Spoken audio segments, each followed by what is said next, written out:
హిమాయత్ నగర్లో దారుణం జరిగింది. భార్యను చంపి కనిపించడం లేదంటూ ఫిర్యాదు చేశాడు కానిస్టేబుల్. దీనిపై పూర్తి వివరాలు మా కరెస్పాండెంట్ శివశంకర్ అడిగి తెలుసుకుందాం. శివశంకర్, చెప్పండి, భార్యను చంపి కనిపించట్లేదంటూ ఫిర్యాదు చేసిన దారుణం గురించి మీ దగ్గర ఉన్న అప్డేట్స్ ఏంటి?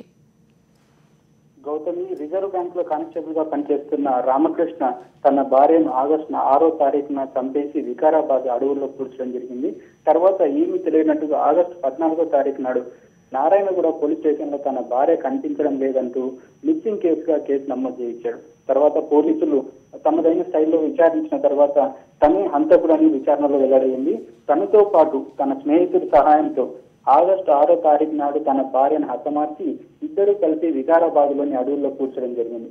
భార్యపై అనుమానం పెంచుకున్న రామకృష్ణ ప్రతిరోజు భార్యతో గొడవలు పడుతున్నట్టుగా పోలీసు విచారణలో బయటపడింది. భార్య సుప్రియను పెళ్లైన నాటి నుంచి అనుమానంతో తనపై అనేక వేధింపులకు గురి చేస్తున్నాడని సుప్రియ తల్లిదండ్రులు కూడా పోలీసుల విచారణలో పేర్కొనడం జరిగింది. అయితే స్నేహితుడితో పాటు ఆగస్టు 6వ తారీఖు నాడు వికారాబాద్ లో ఎక్కడైతే రామకృష్ణ భార్య సుప్రియను కూర్చారో ఆ ప్లేస్ కు పోలీసులు వెళ్లడం జరిగింది. మరి కొద్దిసేపట్లో ఆ సుప్రియ మృతదేహాన్ని బయటకు తీసే అవకాశం ఉంది.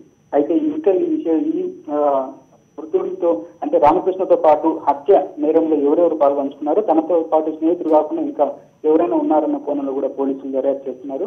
మృతదేహాన్ని బయటికి తీసిన తర్వాత పూర్తి విచారణ చేపడుతున్నారు. అయితే ఇద్దరు కుటుంబ సభ్యులకు అంటే సుప్రియ కుటుంబ సభ్యులకు రామకృష్ణ కుటుంబ సభ్యులకు కూడా పోలీసులు ఈ విషయం చెప్పడం జరిగింది. దీని తర్వాత అంటే దాదాపు ఇన్ని రోజులైనా కానీ ఈ సుప్రియ తల్లిదండ్రులు ఇంకా కేసు పెట్టలేదు. ఇంకా ఏ కోణంలో కేసు పెడతారు అంటే మిస్సింగ్ కేసుతో పాటు భార్యను ప్రతిరోజు వేధించడంతో పాటు హత్య చేశారన్న కోణంలో కేసు నమోదు చేసే అవకాశం ఉంది.